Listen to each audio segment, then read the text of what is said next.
All right, Patriots, let's move on to page 2. Now, in class, a couple of people asked me a question on this, and they said that since it doesn't specifically say they're collinear, couldn't we essentially do this, have a triangle where this is 2, this is 6, and this is 8, and therefore it wouldn't exactly be between, none of them would exactly be between.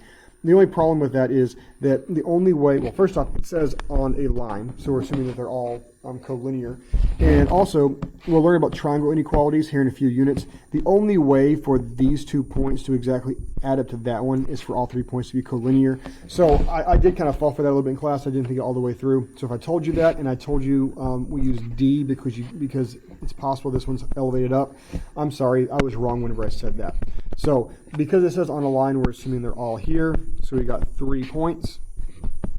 And it tells us that y is 6, 8, and 2. So the long one is y and z, which means x has to be the one in the middle.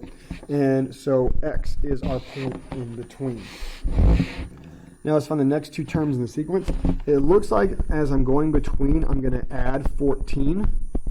And that pattern holds through all the way. So 77 plus 14 is 91. And then 90... I said 91, I wrote 90. And then 91 plus 14 is 105.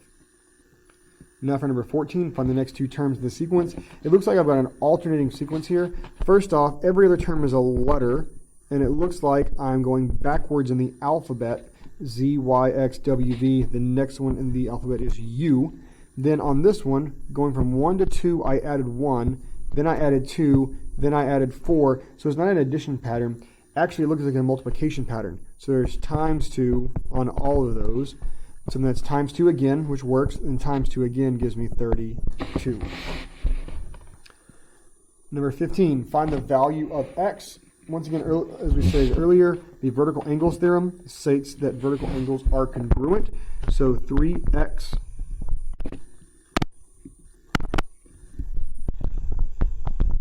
plus 8 is equal to 6x minus 22. I'm going to subtract 3x on both sides, gives me 3x here. Add 22 to both sides, gives me 30. And so divide both sides by 3 gives me 10 is equal to, well, divide both sides by 3 gives me x. So 10 is equal to x.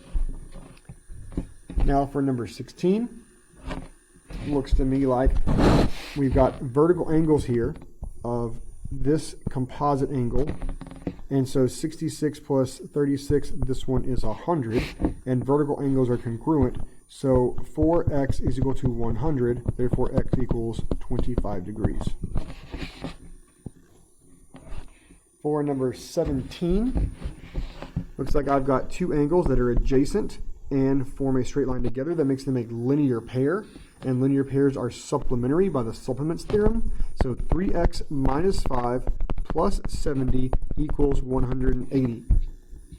That gives me 3x is equal to 65. 180 minus 65 is 115. Then divide through, that gives me 115 thirds, which doesn't reduce. It comes out to about 38 of the third, I believe, but we're going to leave that as just an unreduced fraction, 115 thirds. Now find the value of x and y. So as I'm looking at these, I see that my 2 angles here are vertical angles, are congruent by the vertical angles theorem, and they both have x's in them, which actually works out well for me, because 5x minus 20 is equal to 3x plus 34. Then subtract 2x on both sides, 3x on both sides, leaves me 2x on the left.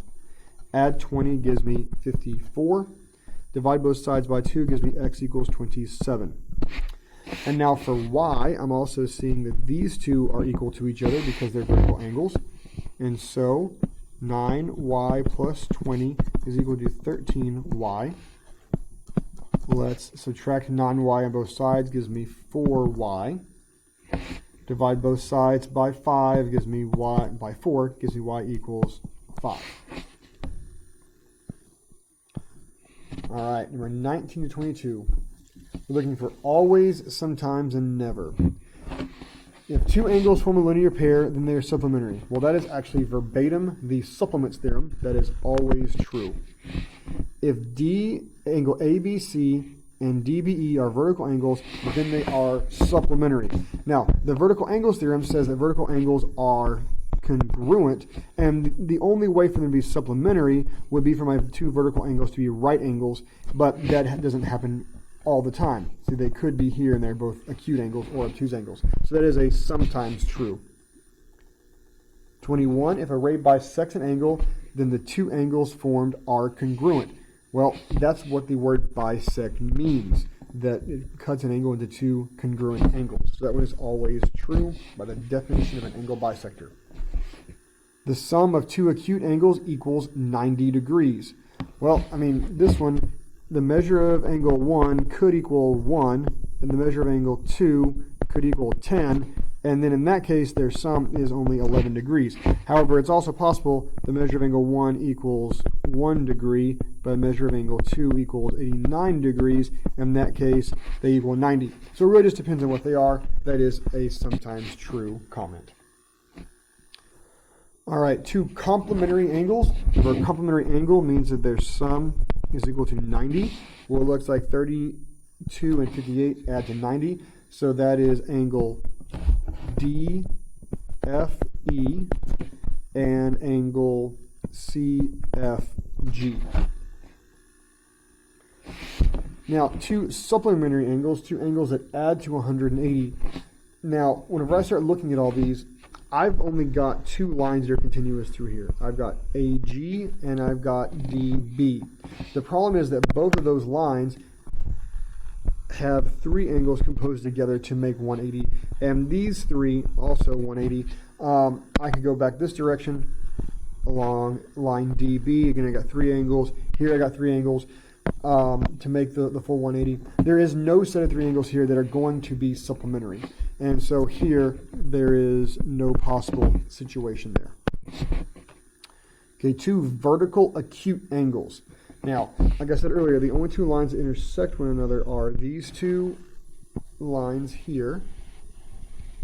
So it looks like the vertical acute angles are going to be the ones there, which is angle AFB as well as angle DFG.